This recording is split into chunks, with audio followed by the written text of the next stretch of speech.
In the year 1983, in Hunan Province, China, an elderly Christian widow named Chen Meiying lived with her son and daughter-in-law. The country was under intense persecution, and the house churches faced overwhelming opposition. But despite the dangers, the Christian faith remained strong in this small family. Chen Meiying, known for her deep faith, often prayed in Jesus' name for those who were sick. Remarkably, many of them recovered.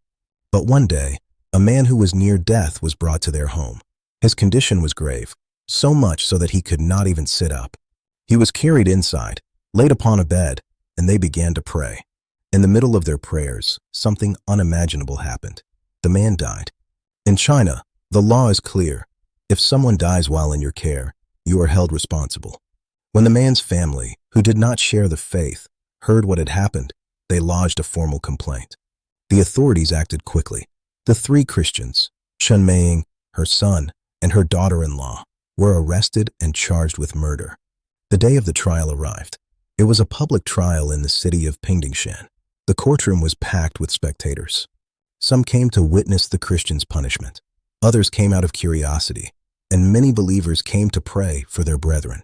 Since their arrest, Chen Meiying and her family had been kept in separate cells, unable to communicate. But in that courtroom, they would soon reveal something the world had never seen before.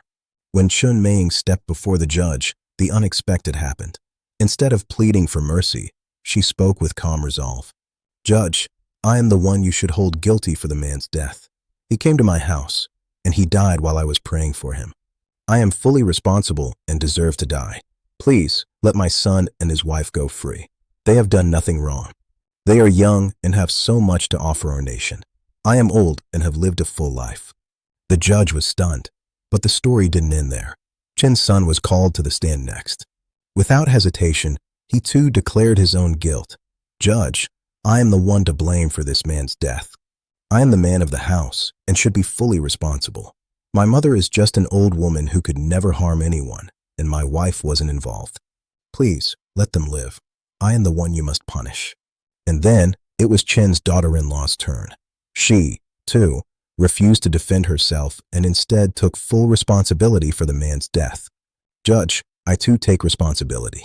Please, let my husband and mother-in-law go free. They have done nothing wrong." The judge, completely overwhelmed, was left speechless. What he witnessed was unprecedented. Three people, all willing to die for a cause they believed in. They were willing to sacrifice themselves so that the others could live. It was a profound testimony of Christian love. The courtroom was silent. For the first time, the judge had no idea what to do. No one had ever seen such a display of selflessness. After a long pause, the judge spoke. "I don't believe any of you is the true murderer." He looked at the three Christians and, in a surprising move, handed down a prison sentence instead of the death penalty. Chen Meiying was sentenced to 8 years. Her son received 7 years, and her daughter-in-law was given 6 years. While it wasn't the outcome they had hoped for, it was still an incredible act of mercy. In prison, the three Christians didn't give up. Instead of becoming bitter, they saw their imprisonment as an opportunity to continue ministering. They led dozens of prisoners to Christ during their time in confinement. The light of Christ shone even in the darkest places. After serving their sentences, the family was eventually reunited. The years of prison didn't dampen their zeal for the Lord. Today, they continue to preach the gospel, encourage believers, and pray for the sick, just as they did before. Their story is a powerful reminder of the truth found in 1 John 3 verse 16. This is how we know what love is. Jesus Christ laid down his life for us, and we ought to lay down our lives for our brothers and sisters. If this story moved you, take a moment to reflect on the selflessness of these early Christians. Please like, subscribe, and share this video.